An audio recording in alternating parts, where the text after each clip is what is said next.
پھینٹی چڑھی نا مجھے جن استادوں سے، وہ سارے کے سارے مجھے یاد ہیں، لیکن کیا پڑھایا انہوں نے بالکل کچھ بھی دماغ میں نہیں آتا. بس ایک دہشت تھی، خوف تھا، وہی یاد ہے. اردو والے استاد نے ایک بار کسی شعر کی تشریح سن کے مجھے کندھے پہ ایسے تھپکی دی تھی، سر پہ ہاتھ پھیرا تھا. اردو آج روزی روٹی کمانے کا سبب بن گئی. انگریزی والے استاد دوستوں کی طرح رویہ رکھتے تھے، پڑھاتے ایسے تھے کہ شام پڑ جائے بھلے، لیکن بچے کو سمجھ آئے گی تو ہی آگے بڑھیں گے. آج میں انگریزی فلمیں، ڈرامے، کتابیں کچھ بھی دیکھ اور سمجھ پاتا ہوں، تھوڑی بہت انگریزی بول سکتا ہوں، کئی بار ملک جا کے اجنبیوں سے دوستی کر پاتا ہوں، تو دل میں اس مہربان شخص کو یاد کرتا ہوں اور ہر بار شکریہ ادا کرتا ہوں. سائنس میں صرف بایولوجی تھی جو سمجھ آئی وجہ کیا تھی. استاد وہ اس زمانے میں بھی جانتے تھے کہ پڑھاتے ہوئے ایک جگہ پہ کھڑے نہیں رہنا، اور ہر بچے کا نام نہ صرف یاد رکھنا ہے بلکہ یہ بھی جاننا ہے کہ کون کہاں کمزور ہے. وہ مارتے تھے لیکن ہنسی مذاق والی مار ہوتی تھی، بے عزت کرنا ان کا مقصد نہیں تھا.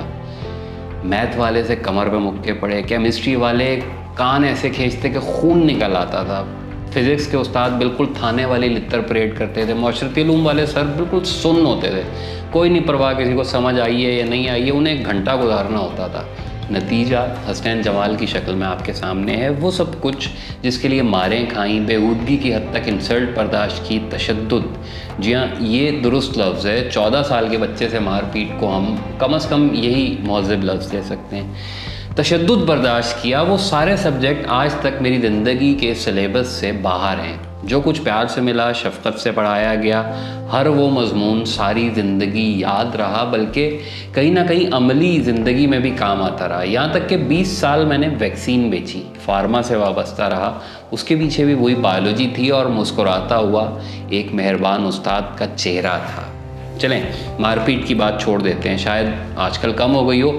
بات جو بنیادی ہے وہ ساری رویے کی ہے. جانور انسان کا رویہ سمجھتا ہے تو بچے کیسے نہیں جان سکتے کہ پڑھانے کون آیا اور وقت کون گزار رہا ہے. عزت بے عزتی بھی انہیں ہم سے زیادہ محسوس ہوتی ہے کیونکہ یہ رویے ان کے لیے نئے ہوتے ہیں.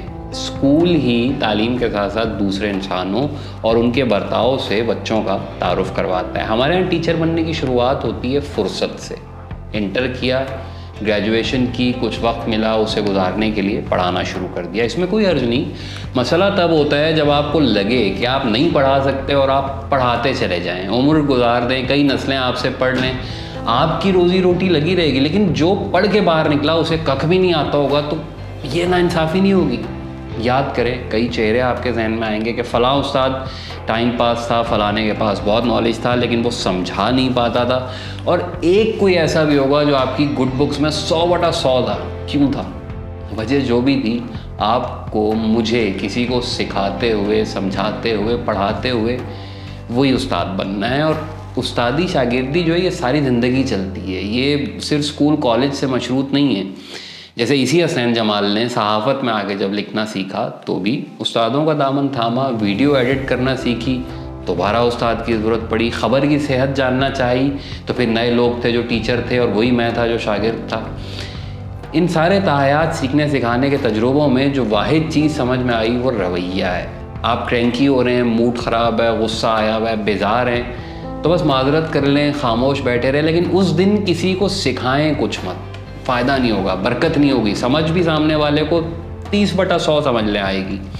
ایک چیز جو رہی جاتی ہے وہ یہ کہ بچے کو معصوم ضرور سمجھیں، بیوقوف نہیں. اسے سمجھ آتی ہے کون کیسے پڑھا رہا ہے، لیکن جس عمر تک وہ اپنی سمجھ کو الفاظ میں بیان کرنے کے قابل ہوتا ہے تب تک پڑھانے والے اس کے آس پاس نہیں ہوتے. ایسے ہی کوئی میں ہوتا ہوں، ایسے ہی کوئی آپ ہوتے ہیں، ایسے ہی اچھے استادوں کو یاد کرتا ہے وہ بچہ، اور عین ایسے ہی فضول پڑھانے والوں کی نشانیاں گنوائی جاتی ہیں. پڑھائی بچے کی پہلی انویسٹمنٹ ہوتی ہے خود مختار زندگی کی طرف. مالی لین دین کی طرح اس کاروبار کو بھی جتنا ہو سکتا ہے شفاف بنائیں، باقی پھر یا قسمت یا نصیب. شکریہ.